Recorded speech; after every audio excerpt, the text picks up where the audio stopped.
And this ain't financial advice.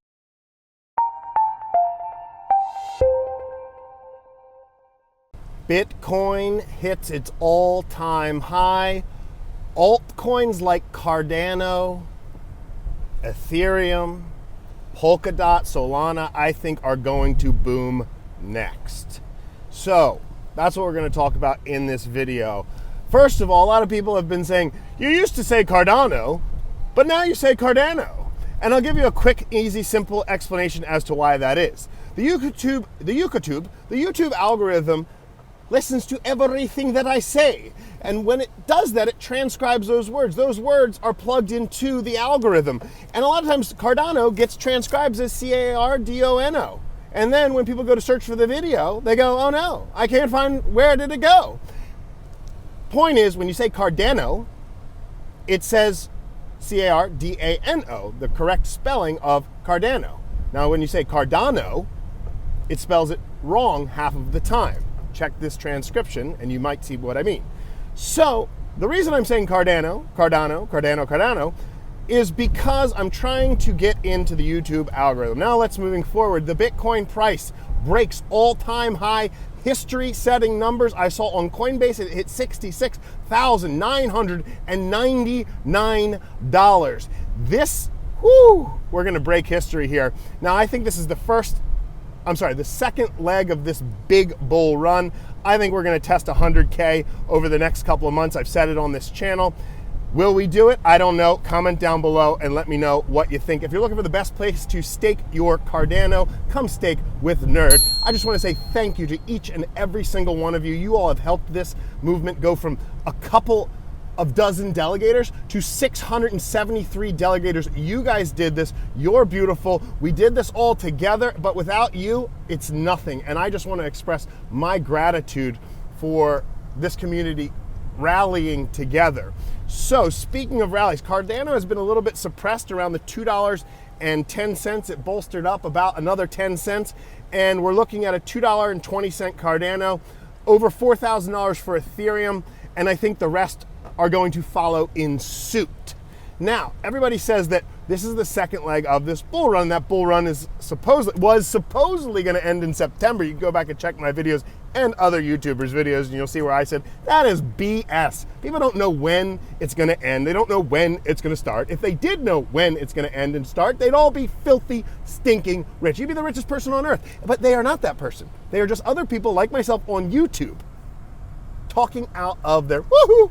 So bull runs can last very short periods of time. They can last very long periods of time. There's a possibility that this bull run could last until 2025. I mean, think about it. If we're implying that cryptocurrency is going to be the future of global finance, that's a massive transfer of wealth. A lot of people call it the largest wealth transfer in history. Now, do you think that's going to happen overnight? Do you think that's going to happen in a month? I mean, shoot, compare 2027 to 2021 and the different perceptions that the mainstream have of cryptocurrency. Blockchain, the thing that was like taboo, scam, yada, yada, yada, yada, is now, oh, this is going to be the future of finance. Look at people and how they changed their tune on crypto over the years. They got red-pilled this year. They didn't get red-pilled last time. Now they see it as an investment, then they saw it as a trade. There's still people today who see this as a trade. Nothing wrong with trading if you can do it right, but statistically you won't. You know, I said in my Twitter feed, I go, a lot of you think you have high tolerance for, what do they say, high risk tolerance, but then you all lose money. Maybe you don't have high risk tolerance, maybe you have very low risk tolerance, and you're prone to making poor choices when you're under pressure. Know your strengths, know your talents. So, I'd love to sit here and make 10 videos today. That would be awesome. We're literally witnessing history as we speak. But I am headed to a funeral right now. This is the second one in 2 weeks. And gosh, we all have stuff going on in our lives. We all have our dreams. We all have things we want to accomplish and things that constantly hit at you. You know, it's like they say that old saying, roll with the punches. And sometimes in life, it kind of depends on how many punches you can take, still stay on your feet, and keep swinging back at it. Because eventually, we all have a breaking point. Anybody who tells you differently is a liar. Just like people who tell you the bull market's ending in September. This bull market could last a long time, and a lot of things could happen along the way. I mean, if blockchain technology is revolutionary as the invention of fire, the wheel, the internet, hey, the internet had its boom, its burst, and many other booms again in various different sectors. Okay? So, predictions are predictions. That's all they are. They are not fact, they are not guaranteed, they are not financial advice. It's just people speculating, and we all look on the internet, like you're doing right now, for people who justify our own feeling on things, our own narrative that goes on in our mind. That's a good thing or a bad thing. It really depends, because if the narrative you're justifying is that you should join an, you know, things that aren't good, that's a bad think bubble to be in. But if you challenge your own narratives and your own theses still stand on their feet after you've challenged them, that's a good way of having checks and balances in your own mental processes for investments, for life choices, for pretty much anything you do.